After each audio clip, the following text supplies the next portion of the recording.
He handed her the papers on the night of their 10th anniversary. No flowers, no diamonds, just a signature that would end her life as she knew it. Marcus Sterling, the tech billionaire, told his quiet, stay-at-home wife that she was boring, plain, and unworthy of his rising star. He was trading her in for Jessica Laine, Hollywood's it girl. He threw her out with nothing but a suitcase, thinking he had won. He thought Kallie was just a poor orphan he had saved. He didn't know that Kallie was actually the sole heiress to the Vance Steel Dynasty, and that without her signature, his entire empire was about to crumble into dust.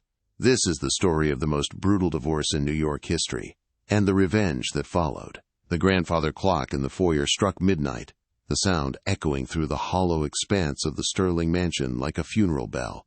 In the dining room, the candles had long since burned down to sad, waxen stumps. The lobster thermidor, prepared by Kallie's own hands because Marcus hated the impersonal taste of their private chef's cooking, sat cold and congealed on the bone china.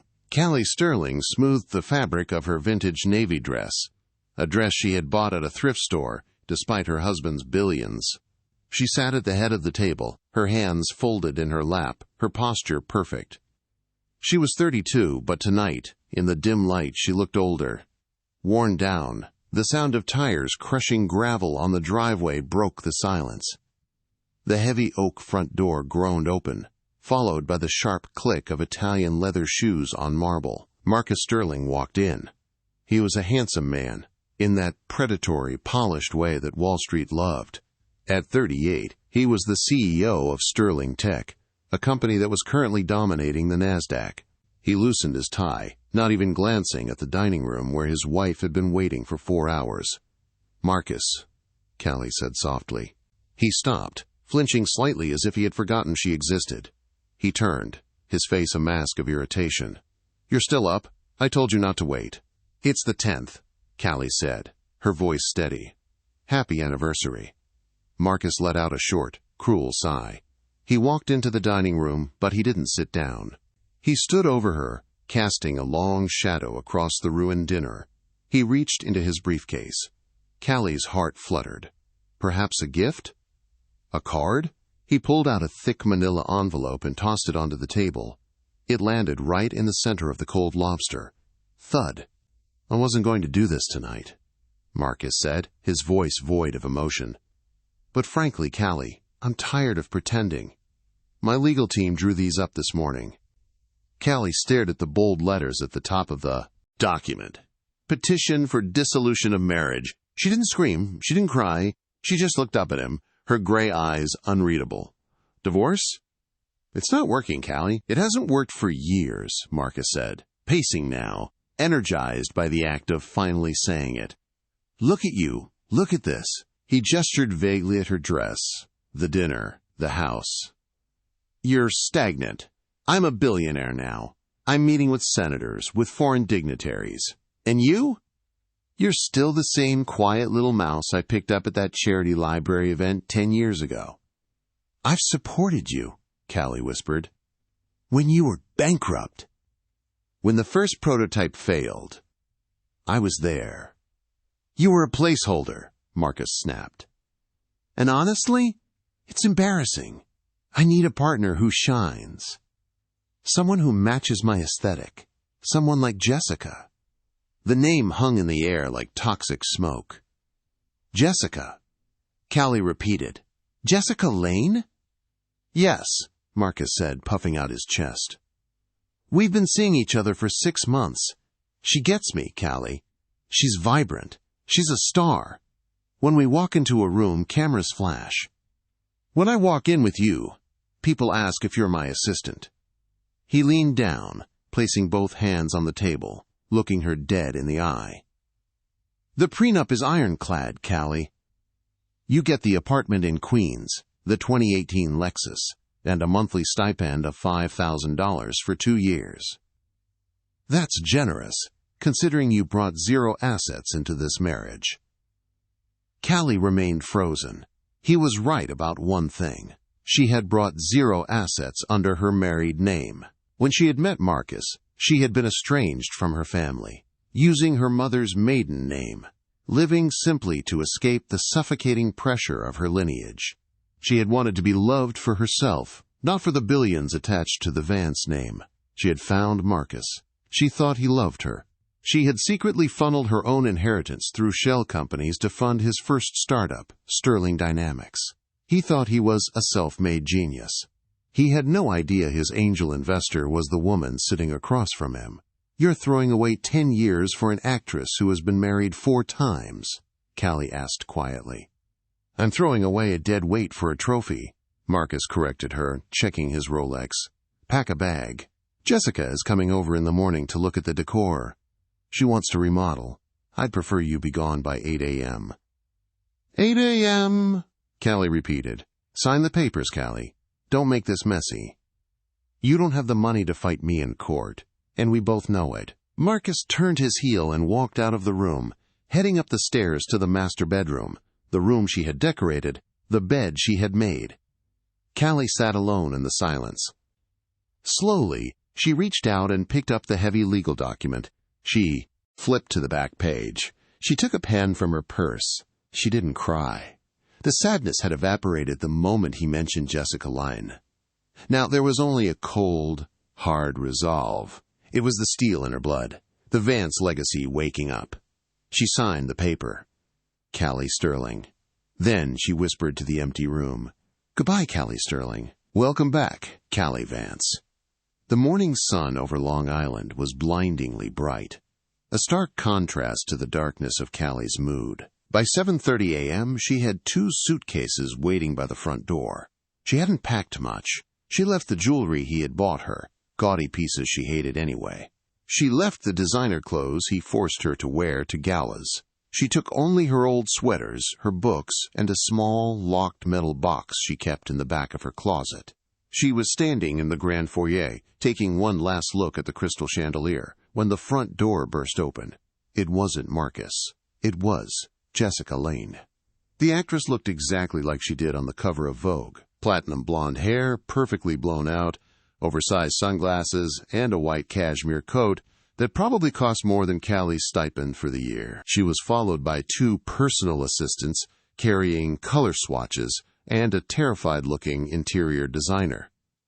Jessica stopped, lowering her sunglasses to look Kallie up and down.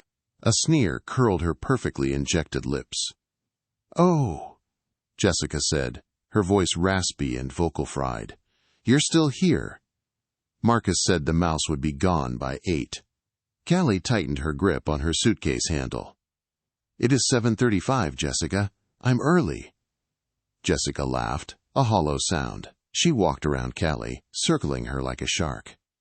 "God, he wasn't kidding. You really are plain, aren't you? No filler? No Botox? You look tired, sweetie." "I've been busy being a wife," Kallie said calmly. "You might find it harder than reading lines off a cue card." Jessica's face hardened. She stepped close, invading Kallie's personal space. "Listen to me, you little leech. Marcus is a king. He needs a queen, not a maid. We're going to be the power couple of the century. You're going to be a trivia question.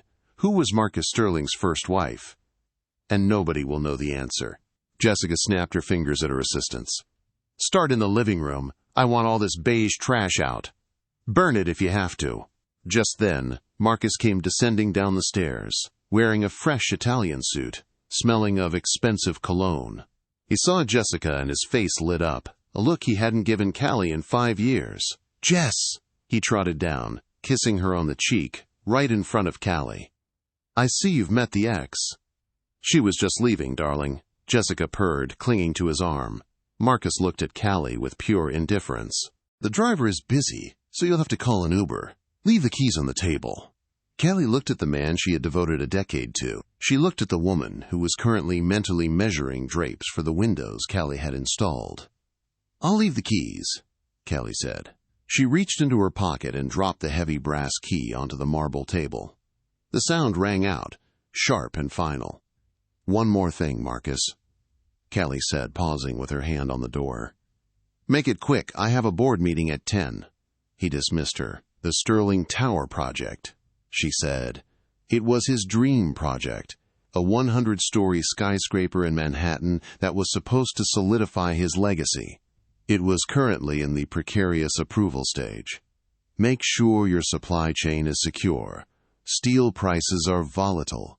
Marcus laughed, looking at Jessica. Listen to her. Sudden business expert. Go back to Queens, Kallie.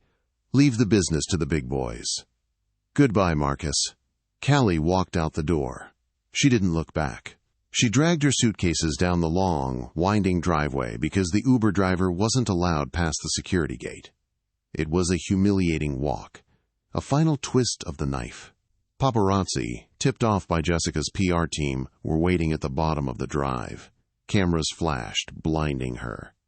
Kallie, is it true he left you for Jessica? How much is the settlement? Kallie, look this way. Look sad. She kept her head down, got into the beat-up Toyota Camry that was her ride, and closed the door. Where to, ma'am? The driver asked, eyeing her suspiciously. The app says Queens? Kallie took a deep breath. She pulled out her phone. It was an old model, but she dialed a number she hadn't called in 10 years. Change of plans, she told the driver. Take me to Teterboro Airport. Private hangar 4. The driver raised an eyebrow. Private hangar? You sure you got the money for that, lady? Kallie simply held the phone to her ear. The line clicked. A deep, elderly voice on the other end answered. A voice that commanded respect from prime ministers and kings. Vance residence, the voice said. It was Alfred, the family butler who had practically raised her. Alfred, Kallie said, her voice finally breaking, just a crack. It's Kallie. There was a stunned silence on the line. Then, a warmth that felt like a blanket. Miss Kallie, is it truly you? It's me, Alfred. I'm coming home. Tell grandfather. Tell him I'm ready to take my seat at the table. The chairman has been waiting for this day, Miss Kallie. The jet is already fueling. Welcome back. Kallie hung up. She looked out the window as the Sterling estate disappeared in the distance. She wasn't just leaving a marriage. She was declaring war. Marcus wanted to build a skyscraper? Fine. But he was about to find out that you can't build a tower when you don't own the steel it stands on. The Gulfstream G650 touched down on the private airstrip in Aspen, a location far removed from the grime of Queens or the suburban pretense of Long Island. This was where the real money lived, not the loud, flashy tech money that Marcus flaunted, but the quiet, terrifyingly deep money that had built the railroads and the skyscrapers of the 20th century. Kallie stepped off the plane. The wind whipped her hair, but for the first time in 10 years, she didn't feel cold. She felt ignited. Waiting on the tarmac was a fleet of 3 black SUVs.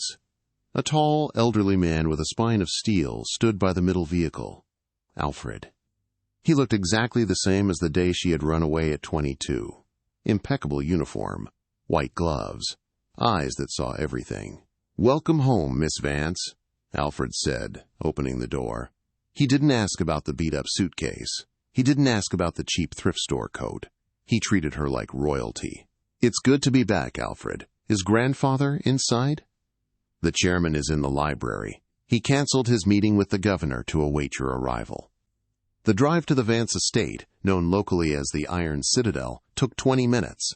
The gates were massive, wrought iron twisted into the shape of vines and girders.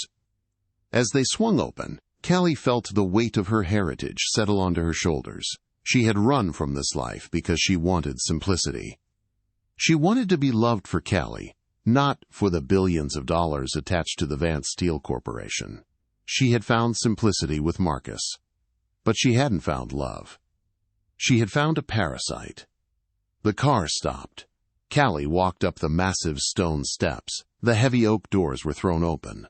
Conrad Vance sat in a leather wingback chair by a roaring fire. At 88, he was still a giant of industry. He held a cane topped with a silver wolf's head, and his eyes, sharp and blue, pierced right through her. Kallie walked across the Persian rug and stopped. She didn't hug him. That wasn't the Vance way. She stood tall. I told you, Conrad rumbled, his voice like gravel grinding together. 10 years ago, I told you he was a climber. I told you he didn't have the soul for a woman like you." "You were right," Kallie said clearly. "And?" Conrad leaned forward. "Did you cry? Did you beg?" "I signed the papers. I gave him the house. I gave him 10 years of my life." Kallie's eyes narrowed. "Now, I want to take everything else." Conrad Vance smiled. It was a terrifying smile. "That's my girl. I was worried you'd gone soft living with that silicon salesman. I'm dying, Kallie." The words hung in the air. Kallie blinked, her mask slipping for a fraction of a second. "Grandfather, don't get sentimental. It's cancer. I have 6 months, maybe a year. I've been holding on to the CEO position, waiting for you to come to your senses. The board is full of sharks waiting for me to drop so they can carve up the company. I need an heir. I need a successor who has steel in their blood." He stood up, shaky but determined, and walked over to her. He tapped her chest with his cane. "Are you ready to stop being Kallie Sterling, the housewife? Are you ready to be Kallie Vance, the Iron Queen?" Kallie looked at the fire. She thought of Jessica Laine laughing at her coat. She thought of Marcus throwing the divorce papers onto her cold dinner. "I'm ready," she said. "Good," Conrad barked. "Then burn those clothes. Tomorrow we go to work." "And Kallie?" "Yes?" "We just acquired Titanium Holdings this morning. Do you know who their biggest client is?" Kallie smiled, a cold, dangerous curve of her lips. "Sterling Tech." "Exactly. Marcus Sterling thinks he's building a tower to the sky. He's about to find out he's standing on a trap door. You pull the lever whenever you're ready." The next week was a blur of transformation. It wasn't just a makeover. It was a reconstruction. The mousy brown hair was dyed a rich, dark mahogany and cut into a sharp, asymmetrical bob that screamed authority. The thrift store dresses were replaced by tailored Armani and Alexander McQueen suits, sharp shoulders, monochrome colors, stilettos that sounded like gunshots on the floor. Kallie spent 18 hours a day in the boardroom, absorbing 10 years of company data. She was brilliant. She had always been brilliant. She had an MBA from Wharton that she had hidden from Marcus because he didn't like women who thought they were smarter than him. Now, that intelligence was weaponized. On Monday morning of the second week, the board of directors of Vance Steel assembled. They were old, grumpy men who expected Conrad to announce a merger or his retirement. Instead, the doors opened. Kallie Vance walked in. She wore a white power suit that cost more than Marcus's car. She walked to the head of the table. Conrad sat to her right. "Gentlemen," Conrad said, "meet your new CEO." And God help anyone who gets in her way. Kallie placed a single folder on the table. "Our stock is up 4% this morning," she said, her voice commanding the room instantly. "Because I just announced we are freezing all steel exports to non-priority technology partners. We are reevaluating our supply chain." A board member raised his hand. "But Ms. Vance, Sterling Tech is our biggest buyer for high-grade structural steel. They have a contract pending for the Sterling Tower. If we freeze them, they'll sue." Kallie looked at the man. "Let them sue. Read the fine print of the contract, page 40, clause 12. Force majeure and strategic reallocation allow the supplier to halt delivery for internal auditing. I wrote that clause myself 10 years ago before I left the company. I knew one day we might need to pivot." She looked around the table. "Marcus Sterling wants steel? He can come beg for it." 3 months had passed since the divorce. For Marcus Sterling, life was supposed to be a continuous victory lap. He was the Bachelor of the Year. He had Jessica Laine, the hottest woman in Hollywood, on his arm. He was on the cover of Forbes, but the air in the Sterling Tech penthouse was thick with tension. "Why is there construction noise again?" Jessica screamed, throwing a throw pillow across the room. She was lounging on the sofa in a silk robe, scrolling through Instagram comments. "Marcus, you promised me this penthouse would be quiet, and you promised me the remodel would be done a month ago." Marcus rubbed his temples. He was drinking whiskey at 10 a.m. It's a supply issue, Jess. The marble is stuck in customs. The steel girders for the balcony reinforcements are delayed. You're a billionaire, she shrieked. Buy new steel. God, you're so useless sometimes. My ex-husband, the producer, could get a whole set built in a day. Marcus gritted his teeth. The honeymoon phase had lasted exactly 2 weeks. Jessica was high maintenance, loud, and burned through money like it was oxygen. She had remodeled the house 3 times, fired 4 assistants, and embarrassed him at a charity gala by getting drunk and insulting a senator's wife. He missed the quiet. He missed the dinner waiting on the table. He missed Kallie, not her specifically, but the ease of her. His phone buzzed. It was David Thorne, his COO. Marcus, you need to come into the office. Now? David's voice was tight with panic. I'm busy, David. Jessica is having a meltdown about the drapes. Screw the drapes, Marcus. Construction on the Sterling Tower has stopped. The cranes are idle. The workers are walking off the site. Marcus went cold. The tower was his legacy. He had leveraged 60% of his company's stock to finance it. If the tower failed, Sterling Tech would collapse. What do you mean, stopped? No steel, David said. Our supplier, Titanium Holdings, was bought out by a parent company 3 months ago. They've halted all shipments, they're claiming. Strategic reallocation. Who bought them? Marcus demanded, grabbing his jacket. I'll buy the parent company. I'll buy the whole damn supply chain. You can't, David said, his voice dropping to a whisper. It's Vance Steel. Marcus froze. Vance Steel. The industrial monolith. The company that effectively owned the infrastructure of the East Coast. They were old money. Untouchable. Get me a meeting with the CEO of Vance Steel, Marcus barked, rushing to the elevator. I don't care what it costs. Offer them double the market rate. I need those beams. I've been trying for weeks, David said. They've been ghosting us, but we just got an email 5 minutes ago. The CEO agreed to see you. Good. When? Tomorrow, 2 p.m. At the Vance headquarters in Manhattan. I'll handle it, Marcus said, adjusting his tie in the mirror. He looked tired. His eyes were red. I'll charm him. These old industry dinosaurs love being courted. I'll promise him some tech integration, maybe a smart grid partnership. Marcus, David warned, there's a condition. The email says the CEO insists you bring your partner. They want to discuss the lifestyle integration of the tower project. Partner? Marcus frowned. Jessica, apparently. They saw the press about the tower being a monument to your new life. Jessica perked up from the couch. Me? A meeting? Is there press? Marcus sighed. No press, Jess, but the CEO of Vance Steel wants you there. Jessica clapped her hands. Finally, someone who recognizes my importance. I'll wear the red Versace. It's a power color. We'll dazzle this old man, Marcus. The next day, the Vance Steel headquarters loomed over Manhattan like a black obsidian needle. It was intimidating, cold, and utterly silent. Marcus and Jessica walked into the lobby. Jessica was wearing a dress that was inappropriate for a boardroom. Too short, too red, too loud. Marcus wore his best suit, but he was sweating. The construction delay was costing him $10 million a day. They were escorted to the top floor, to a set of double doors made of heavy, dark mahogany.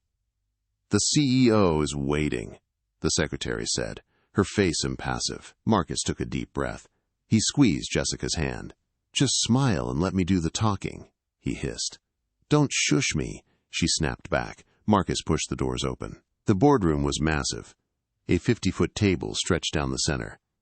At the far end, facing the window with a view of the halted Sterling Tower construction site, sat a high-backed leather chair. The person in the chair was facing away from them. Mr. Vance? Marcus called out, putting on his best salesman smile. Thank you for seeing us. I'm Marcus Sterling, and this is Jessica Laine. The chair didn't move. I know who you are, a voice said. Marcus frowned. The voice was female, low, smooth, and oddly familiar. But it couldn't be. It sounded like iron wrapped in velvet. "I apologize," Marcus said, stepping forward. "I was under the impression I was meeting Conrad Vance." "Conrad has retired," the voice said. "I am the new chairman and CEO." Slowly, dramatically, the chair swiveled around. Marcus stopped walking, his breath hitched in his throat. Jessica let out a confused scoff. "Who is that?" Sitting there was a woman who looked like a queen. Her dark hair was sharp, her makeup flawless, her white suit radiating power. She wore a diamond necklace that was real, massive, heavy, and ancient. But it was the eyes. The gray eyes. Marcus blinked. He shook his head. His brain couldn't process the image. It was like seeing a ghost, but a ghost that had become a god. "Kallie?" he whispered. Jessica squinted. "Wait, is that the mouse, the ex-wife?" Kallie Vance didn't smile. She didn't blink. She rested her elbows on the table and tented her fingers. "Ms. Laine," Kallie said coolly, "please, take a seat." "And Marcus? You look terrible." "The stress of the divorce must be getting to you. Or perhaps it's the fact that your tower has nowhere to go but down?" "What is this?" Marcus stammered, his face turning red. "What are you doing here, Kallie? Did you sleep with the boss to get a job?" Kallie laughed. It wasn't a nice laugh. It was the laugh of someone holding a guillotine rope. "Oh, Marcus," she said, tapping the nameplate on the desk. It read, "Kallie Vance, CEO." "I didn't sleep with the boss," she said softly. "I own the boss. I own the building. I own the steel that is currently holding your pathetic little legacy hostage. I am Kallie Vance. And you, my dear ex-husband, are trespassing on my property." The silence in the vast boardroom was heavier than the steel girders rusting on Marcus's construction site. Marcus stared at the woman he had lived with for 10 years, the woman whose clothes he had mocked, whose cooking he had rejected. He didn't see the mouse anymore. He saw a predator. "Vance," Marcus whispered, his voice cracking. "Your mother's maiden name. You said she was a librarian." "She was," Kallie said calmly, leaning back in the massive leather chair that made her look like a judge on a throne. "A librarian who happened to be Conrad Vance's only daughter. She hated this life. She ran away from the money to marry my father, a struggling artist. They died poor and happy. When they were gone, grandfather took me in. I was 18. I spent 4 years learning to be a Vance, and then I met you." Her eyes softened slightly, a flicker of genuine pain that vanished as quickly as it appeared. "I wanted what my mother had, to be loved for me, not for the inheritance, not for the power. So I put Kallie Vance in a box and became Kallie, the supportive girlfriend. I funded your first seed round with my inheritance from a distant aunt. Remember that, Marcus? $2 million. Marcus felt sick. That money had saved Sterling Dynamics from bankruptcy in the early days. "That was Vance money," she said. "I built you, Marcus, brick by brick. And when you finally stood tall, you decided, I wasn't shiny enough to stand next to you." Jessica, sensing the attention shifting away from her, finally found her voice. It was shrill and irritated. "Okay, hold on. So you're rich. Big deal. Marcus is richer. He's on the cover of Forbes." She turned to Marcus, pawing at his arm. "Babe, tell her. Tell her to sign the paper for the steel stuff so we can leave. This room smells like old men." Kallie didn't even look at Jessica. She pressed a button on her desk console. The massive screen behind her, which had been showing the stalled construction site, changed. It now displayed a live stock ticker for Sterling Tech, STCH. It was a sea of red. The graph was plummeting. "Marcus isn't richer, Jessica," Kallie said dryly. "Not as of this morning, when word leaked, accidentally of course, that the Sterling Tower project was indefinitely suspended due to catastrophic supply chain failure. Your stock dropped 12%. That's, what, $4 billion in market cap wiped out in 3 hours? Marcus gripped the edge of the mahogany table. His knuckles turned white. You leaked it. You're manipulating the market. That's illegal, Kallie. Prove it, she challenged. I'm just a concerned supplier protecting my assets. Now, shall we talk business? Marcus tried to regain his composure. He was a negotiator. He had stared down hostile takeovers before. Fine. You made your point. You win the breakup. Congratulations. How much do you want for the steel? I'll pay 20% over market value. Cash. Today. Kallie laughed gently. 20%? Marcus, you're losing $10 million a day in penalties on that site. The banks are already calling, aren't they? They're worried about their leverage. She stood up and slowly walked around the table, her heels clicking sharply on the hardwood. She stopped right behind Marcus's chair, leaning over his shoulder, her voice a terrifying whisper near his ear. I don't want your cash. I have more cash in my sofa cushions than you have in your operating account right now. Then what do you want? Marcus hissed. Kallie walked back to her seat and dropped a thick contract onto the table. It wasn't the standard supply agreement. It was bound in blue leather. The Vance Corporation is willing to resume steel shipments immediately, with priority status. Kallie began, her voice all business. On 2 conditions. Name them, Marcus said, desperate. Condition 1. The price of the steel is now triple the original contract value, to cover administrative strain. Triple? That's extortion, Marcus shouted, standing up. That will wipe out the profit margin for the entire tower. Sit down, Marcus, Kallie commanded. He sat. It was instinct. Or don't build the tower. It's your choice. Let it stand there as a half-finished monument to your ego. Marcus breathed heavily. He had no choice. The banks would call in his loans if the project failed. Fine. Triple. What's condition 2? Kallie smiled, a true shark's smile. Condition 2.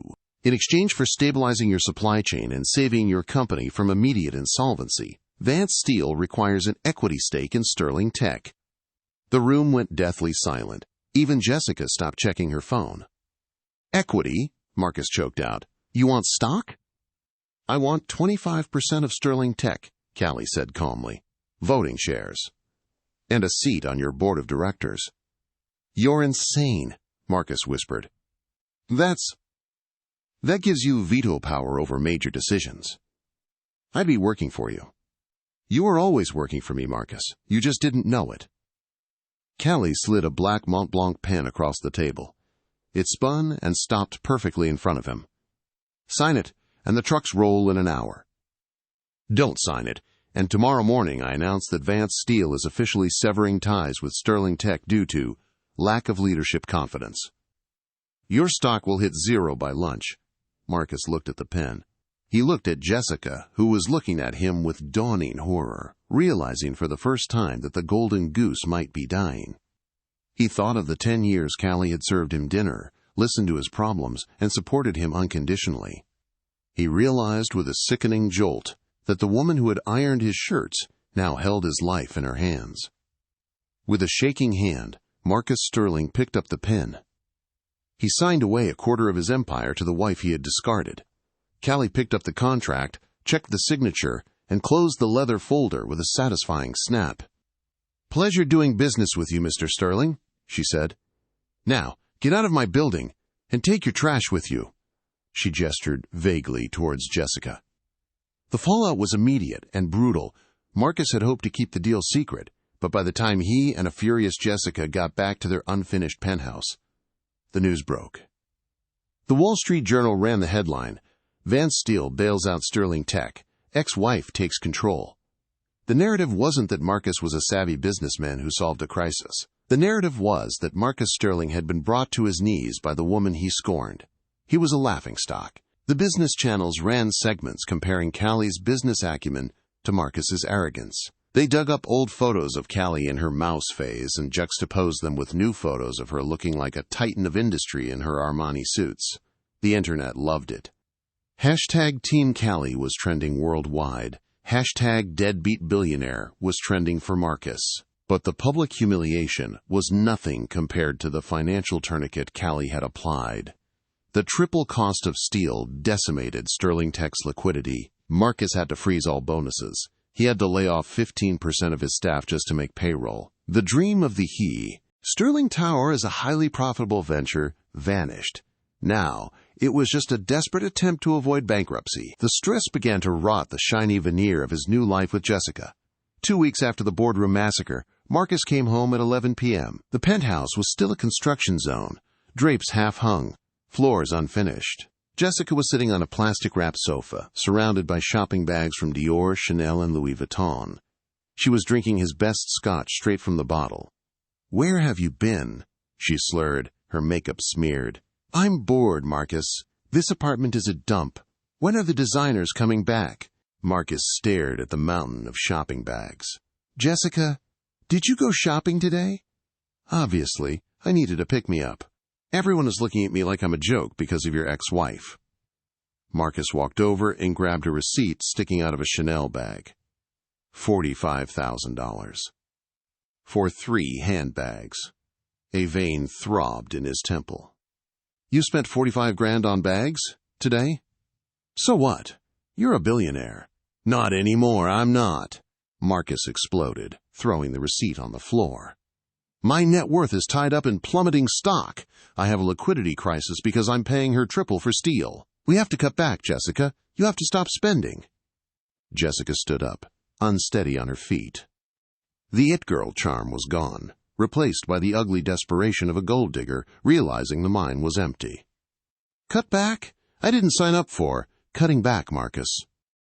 I signed up for private jets and red carpets. I signed up for a man who runs the world, not a man who gets spanked in public by his boring ex-wife." The words hit Marcus like a physical blow. "You think I wanted this?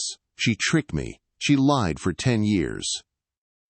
"She was smarter than you," Jessica screamed, throwing the scotch bottle. It shattered against an unfinished drywall. "That's the truth, isn't it?" The little mouse outsmarted the big bad wolf. "God, it's embarrassing. My agent says I'm toxic right now because I'm attached to a loser." "I left her for you," Marcus said, his voice quiet with disbelief. "I destroyed my marriage for you." "And look how that turned out," Jessica sneered. She kicked over a Dior bag, spilling shoes onto the dusty floor. "Fix it, Marcus. Get your company back from her. Get the money flowing again. Because if I have to start flying commercial, I'm gone." "There are plenty of other billionaires in this city who aren't beholden to their exes." She stormed off to the guest bedroom. The master was still uninhabitable, slamming the door. Marcus stood alone in the wreckage of his dream penthouse. The air smelled of spilled scotch and drywall dust. He was bleeding money. His reputation was shredded. His trophy girlfriend despised him. He walked to the massive, floor-to-ceiling window. He looked out at the Manhattan skyline. In the distance, he could see the construction lights on the Sterling Tower, finally moving again in the night. It was moving because Kallie allowed it to move. His phone buzzed in his pocket. It was an email notification. A calendar invite for the next quarterly board of directors meeting at Sterling Tech. There was a new attendee listed on the invite. Kallie Vance. Marcus leaned his forehead against the cold glass. He realized with a terrifying clarity that she hadn't just taken his money. She hadn't just taken his pride. She had taken his freedom. The divorce wasn't the end of their relationship. It was just the beginning of his sentence. And Kallie Vance was the warden.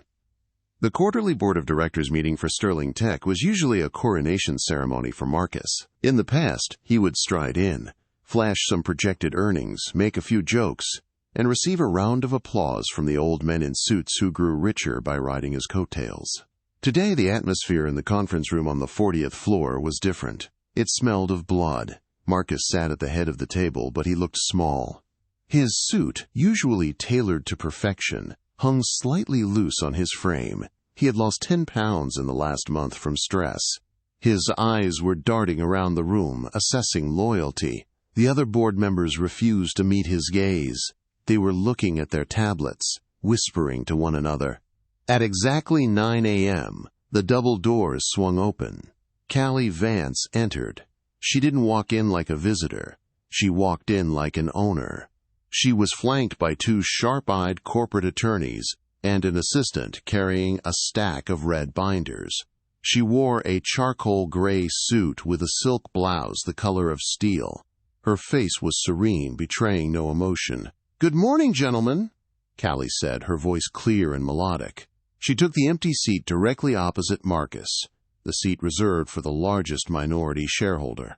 "Kallie," Marcus nodded, his voice tight. "Let's get this over with. We have the quarterly projections to review." "Actually," Kallie interrupted, placing a hand flat on the table, "I'd like to amend the agenda. Before we discuss future projections, we need to discuss current solvency." Marcus bristled. "We are solvent. We have the loan for the tower. You have a loan that is in default as of this morning." Kallie corrected him. She signaled her assistant, who slid a red binder to every board member. "Gentlemen, if you turn to tab 1, Kallie said, addressing the room and ignoring Marcus, "you will see that Sterling Tech's operating capital has depleted by 40% in the last quarter. This is largely due to the catastrophic renegotiation of raw material contracts, a direct result of CEO negligence in maintaining supplier relationships."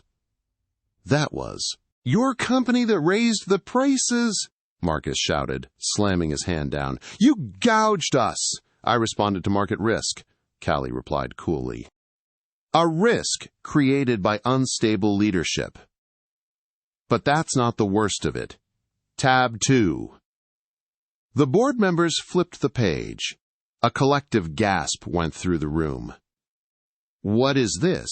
asked Simon, the oldest board member. "Private jet charters? Jewelry? Hotel suites in Paris?" "It appears," Kallie said, her eyes locking onto Marcus, "that the CEO has been using company credit lines to fund a lavish personal lifestyle in an attempt to maintain an image of wealth that no longer exists." "This is embezzlement, Marcus." "It's not embezzlement." Marcus stood up, sweating profusely. "They are business expenses. Networking. Jessica, Ms. Laine, is a brand ambassador." "There is no contract for Ms. Laine," Kallie said. "I checked. You are funneling shareholder money to fund your mistress's shopping addiction while this company bleeds. And as the owner of 25% of this company and the supplier who holds the literal keys to your future, I find this unacceptable." Kallie stood up. The room went silent. "I am calling for a vote of no confidence in Marcus Sterling as CEO." Marcus laughed nervously. He looked around the table. "Simon, Bill, you can't be serious. I built this company. She's just a vindictive ex-wife. You can't let her do this." Simon closed the red binder. He took off his glasses and rubbed the bridge of his nose. "The numbers don't lie, Marcus. The stock is tanking. The tower is a money pit. And this, spending, is indefensible." "I second the motion," Bill said quietly. "All in favor?" Kallie asked. One by one, the hands went up. Every single member of the board. The men Marcus had wined and dined, the men he thought were his friends. They all raised their hands against him. "Motion carries," Kallie said softly. "You can't do this." Marcus screamed, his voice cracking. "This is my name on the building." "And we'll keep the name," Kallie said. "It has good brand recognition. But you are out, Marcus. Effective immediately. Security will escort you to your office to collect your personal effects." 2 large security guards, men Marcus recognized, men he had hired, stepped forward. "Mr. Sterling," the lead guard said, his face impassive. "This way, please." Marcus looked at Kallie. He wanted to scream, to hit something, to beg. But all he saw in her gray eyes was a mirror reflecting his own failure. "Why?" he whispered. "Is this really just because I left you?" Kallie leaned in, so only he could hear. "No, Marcus, you could have left me with dignity. You could have been kind. But you treated me like garbage because you thought I was weak. I'm not doing this to hurt you. I'm doing this to show you that the Purbina mouse was the one holding up the elephant the whole time. You didn't just break a heart, Marcus. You broke the wrong person." She straightened up and turned to the board. "Now, let's discuss how we're going to salvage the stock price." Marcus was led out of the room. The heavy doors clicked shut behind him, sealing him out of his own legacy. It was raining when Marcus stumbled out of the Sterling Tech building. He didn't have a car waiting. The company driver had been reassigned by the interim CEO. He had a cardboard box in his hands containing a stapler, a photo of him and Jessica, and a stress ball. He hailed a taxi. It felt foreign and dirty. When he arrived at the penthouse, the door was unlocked. "Jessica?" he called out. The apartment was eerily quiet. "Jess, I need a drink. They fired me. Can you believe it? My own board." He walked into the living room. The mountain of shopping bags was gone. The unfinished drapes were gone. The silver sculptures were gone. Jessica Laine was standing by the door, surrounded by 4 massive Louis Vuitton trunks. She was wearing a trench coat and sunglasses, even though it was indoors. "You're home early," she said, checking her phone. "They fired me," Marcus said, dropping his box on the floor. He slumped onto the plastic-wrapped sofa. "Kallie took the company. She turned them all against me." "I know," Jessica said. "TMZ broke the story 20 minutes ago. Sterling ousted. Ex-wife takes the throne." "It's trending." Marcus looked up at her. "I'm going to fight it, Jess. I'll sue. I'll start a new company. We'll be okay. We just need to tighten our belts for a few months." Jessica let out a sharp, incredulous laugh. "We?" "Marcus, there is no we." She gestured to the trunks. "My car is downstairs. I'm going back to L.A." "What?" Marcus stood up. "You're leaving? Now? When I just lost everything?" "You lost everything because you're a loser, Marcus," Jessica shouted. "I stuck around when the stock dropped. I stuck around when you cut my allowance. But I am not going to date an unemployed, disgraced former CEO who is being sued for embezzlement. It's bad for my brand." "I did this for you," Marcus roared, tears finally spilling over. "I embezzled that money to buy your bags, to buy your jewelry." "Nobody asked you to," she shrugged cold-heartedly. "You wanted a trophy. Well, trophies are expensive, and you can't afford the upkeep anymore." The door buzzer rang. "That's my driver," Jessica said. She signaled to the movers who were waiting in the hall. They came in and started hauling her trunks out. Jessica walked to the door, then paused. She looked back at Marcus, who was standing in the middle of the empty, half-finished room, looking broken and aged. "You know what the funny thing is?" she said. "Kallie was actually perfect for you. She did everything for you. You really were an idiot to trade a diamond for a rhinestone." She slammed the door. Marcus stood in the silence.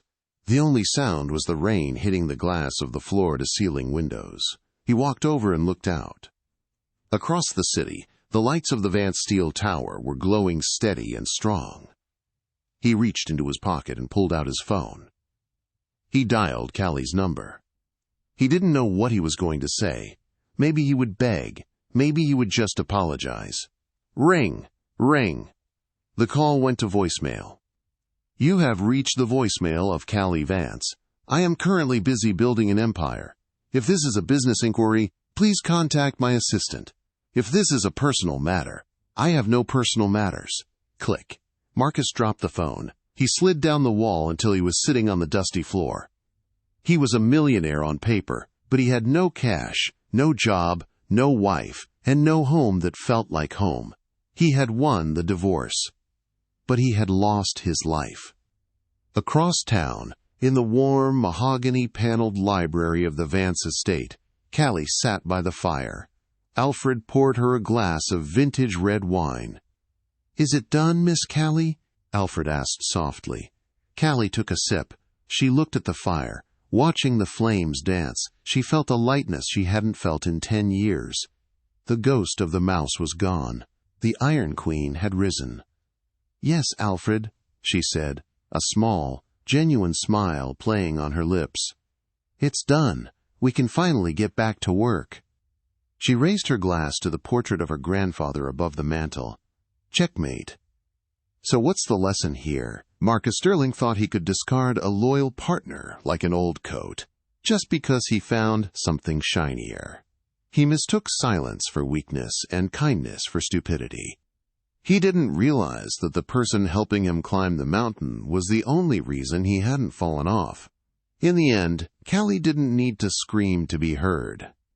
She let her success make the noise. She proved that true power isn't about flashing money or chasing fame. It's about knowing who you are and what you're worth. Marcus ended up with exactly what he gave: nothing.